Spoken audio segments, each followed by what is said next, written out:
One of the reasons I write about conspiracies so much is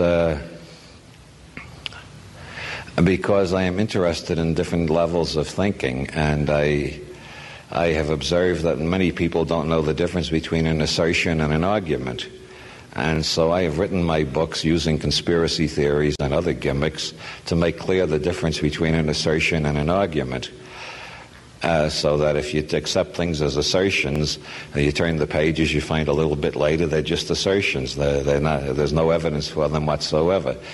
I would like the readers of my books to come out, if they read enough of them, with a clear idea of what's an assertion and what's an argument. And then beyond that, if they can see the difference between a legal argument and a philosophical argument, they will have gone a little further. And if they can see the difference between a scientific argument and a philosophical argument, they will have gone a little further. And then when they can distinguish between a scientific proof, a philosophical proof, a legal proof, and a bland assertion like "God told me to tell you," then they will have achieved a certain increase in intelligence, and I will feel proud of my work. And that's what I'm trying to do in bringing up controversial subjects, is teach people to look at controversial subjects in a clear way.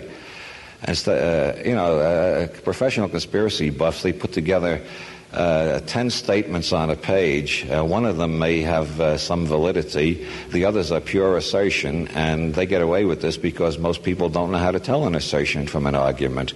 Every lawyer knows this. You get people in court and you try to restrict them to plain facts, and they think the judge and the lawyers are conspiring against them because they can't insert all their prejudices into the record like they're accustomed to doing in ordinary conversation.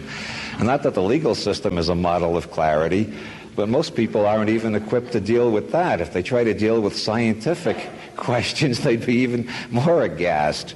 Most people just have no concept of how foggy their own thinking is and how much emotionalism and prejudice is leading them around all the time.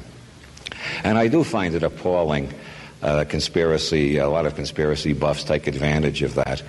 I lived through the McCarthy era, and one of my friends was in the 1960s accused of being involved in the Kennedy assassination, and he went crazy because of that.